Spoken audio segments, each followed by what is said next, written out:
जिस पुरी में आप जा रहे हो, अयोध्या जा रहे हो, कांची जा रहे हो, जगन्नाथ जा रहे हो, द्वारका जा रहे हो, मथुरा जा रहे हो, उज्जैनी जा रहे हो, आप जिस पुरी में जा रहे हो उस पुरी में दान,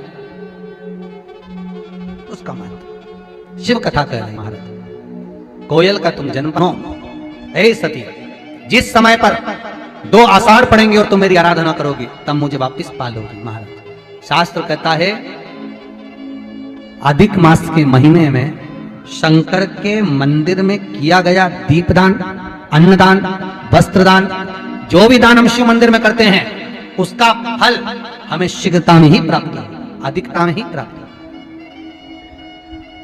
कथा सुनिए ना भागवत जी, किस किसने सुनिए भागवत? जरा हाथ उठाओ जिनने भी भागवत सुनिए। सुनिए, राजा बलि का चरित्र सुना है? कौन था राजा बलि? पूर्व समय में जुआरी। राजा बलि कौन था? पूर्व समय में जुआ खेलने वाला, और जुए में इतना हार गया कि कुछ बचा ही नहीं उसके पास।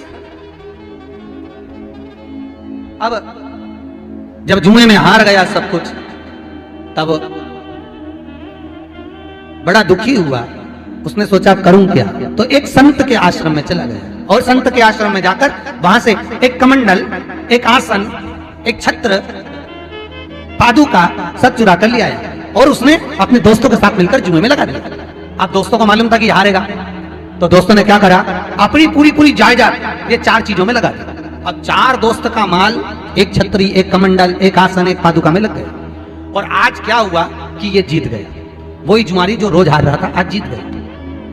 अब जीत तो गया, जीतने के बाद बहुत धनपति हो गया, अच्छा पैसा आ गया। अब जब पैसा आ गया तो इसके मित्र बन गए, मित्र बने तो साथ में ये नशे में धुत रहने लगा, वैश्याओं का संग कर लिया।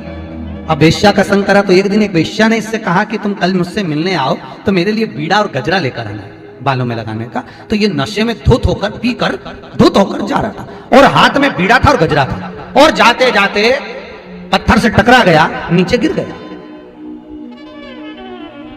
पत्थर से टकराया और नीचे गिर गया। जैसे ही नीचे गिरा बेहोश हो गया। थोड़ी देर बाद इसको होश आया तो इसने गजरा और बीड़ा वो मिट्टी में गिर गया, धूल में गिर गया। उस धूल में गिरे हुए गजरे और बीड़े को उठाया, सामने शंकर जी का मंदिर था उसको देखा, देखकर मंदिर के सामने खड़ा हो गया नशे में, और भगवान देवाधिदेव महादेव से कहने लगा, शंकर तेरी नियत लग गई थी मेरे गजरे और बीड़े में, इसलिए तूने जमीन पर गिरा दिया। गजरा और बीड़ा लेकर इसने शंकर के शिवलिंग पर फेंक दिया। गजरा और बीड़ा जब शंकर भगवान के शिवलिंग पर फेंका, ये गया 6 महीने बाद ये मर गया। मरने के बाद ऊपर गया, यमदूतों ने कहा इसने पाप ही पाप करा, खूब जुआ खेला, मदिरा का पान करा, वैश्यावृत्ति करी, इसको नरक में पटको। इतने में भगवान विष्णु आ गए। भगवान विष्णु ने कहा नहीं, इसने एक पुण्य करा। क्या? गजरा और बीड़ा शंकर जी को दिया। इतने में यमराज बोला दिया नहीं है, नशे में धुत था, वेश्या के लिए लेकर जा रहा था, जमीन की मिट्टी में गिर गया था, मिट्टी का वेश्या लेती नहीं, इसलिए शंकर के मंदिर में फेंक दिया।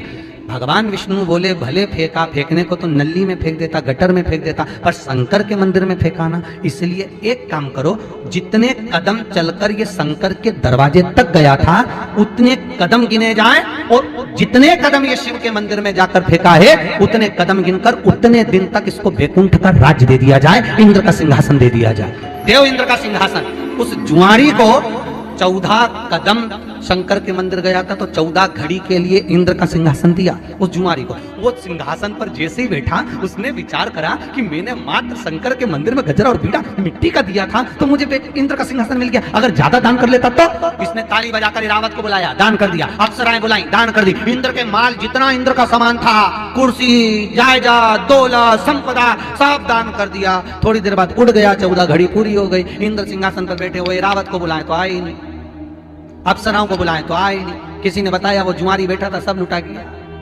सब दान कर गया।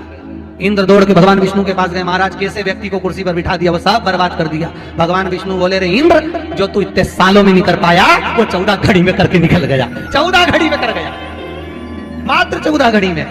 पूछा गया क्या करना है, शंकर भगवान सामने आ गए, इसने मेरे मंदिर में जो दिया भले मिट्टी में सना हुआ दिया, पर दिया तो मुझे। एक काम करो नारायण, इसको सुतल लोक में, पृथ्वी पर, मृत्यु लोक में राजा बना दो। और भगवान विष्णु कहते हैं राजा ऐसे ही नहीं बनेगा, इसने मेरे शंकर के मंदिर में दान दिया है, इसलिए ये नारायण स्वयं ब्राह्मण का बेटा बनकर इसके दरवाजे पर भीख मांगेगा। राजा बलि बने और वामन भगवान ने उनके दरवाजे पर भिक्षा मांगी, क्योंकि उसने शिव मंदिर में दान दिया। तो साधारण नहीं शंकर का मंदिर, शंकर की उपासना साधारण।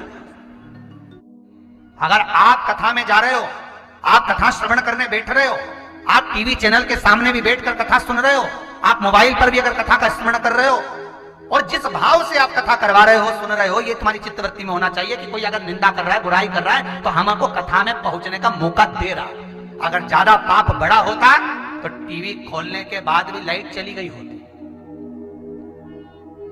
अगर पाप ज्यादा बड़ा होता तो कथा के पंडाल तक हम नहीं पहुंच पाते, शंकर की कथा को हम नहीं सुन पाते, नाम जाप नहीं कर पाते, स्मरण नहीं कर पाते।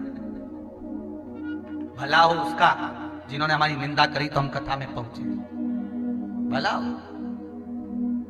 तो क्यों चिंता है? चंचुला अभी भी कह रही है, अब मेरे को लोगों ने खूब अपशब्द, कई कई माताओं की आदत थी बात पकड़ के बड़े, हमको तो सबने धोखा दिया, सब एक भी अच्छा नहीं मिला। मैं संसार में, हमारी तो जिंदगी बेकार हो, हमारे जीवन में दुख ही दुख लिखा था। घर पे थे तभी भी दुखी थे, हमारी मम्मी हमको झाड़ा से मारती थी, शादी हो गई, घरे आ गए, ब्याह करके पति के लात घूसे खा रहे, पी के आए, खूब गालियां, छोरा छोरी भी ऐसे पैदा हुए, हमारा सम्मान नहीं करना, पूरी जिंदगी ऐसी इतनी रो के पूरी जीवन ऐसा। तो ऐसा बोले तो हमारे भी कहने, तूने काय को खाया? जब पति जूता मार रहा था, डंडे मार रहा था, तुझसे नहीं कुछ बोलता नहीं मैंने? कुछ मत करती, माला लेके बैठ जाती, बस बाल खोल के, इतनी बड़ी तिलक लगा और ऐसी आंख फाड़ के देखती, बस एक ही तो काम करना था, बोल गलत है, बस जब डंडा लेके आ,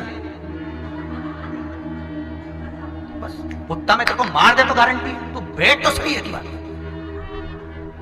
बापड़ा नहीं सो जाए बिना रोटी का तो गारंटी भाई, बिना रोटी का नहीं सोए तो गारंटी।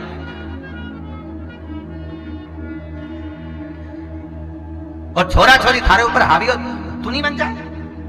भजन में लिखा है, आरती में, तेरे भक्त जनन पर माता बीड़ पड़ी है भारी, और दानव दल पे टूट पड़ी माँ, वो कैसे चढ़ जाए एक हाथ पर लात धर के जीवान पटक नीचे लात धर दे छाती पर, निकाल ले जीवान और बाल खोल के भयंकर बड़ी बिंदी लगा दी, फिर देख कहीं का छोरा छोरी कभी जिंदगी में थारे को सता दे। अरे शिव पुराण है।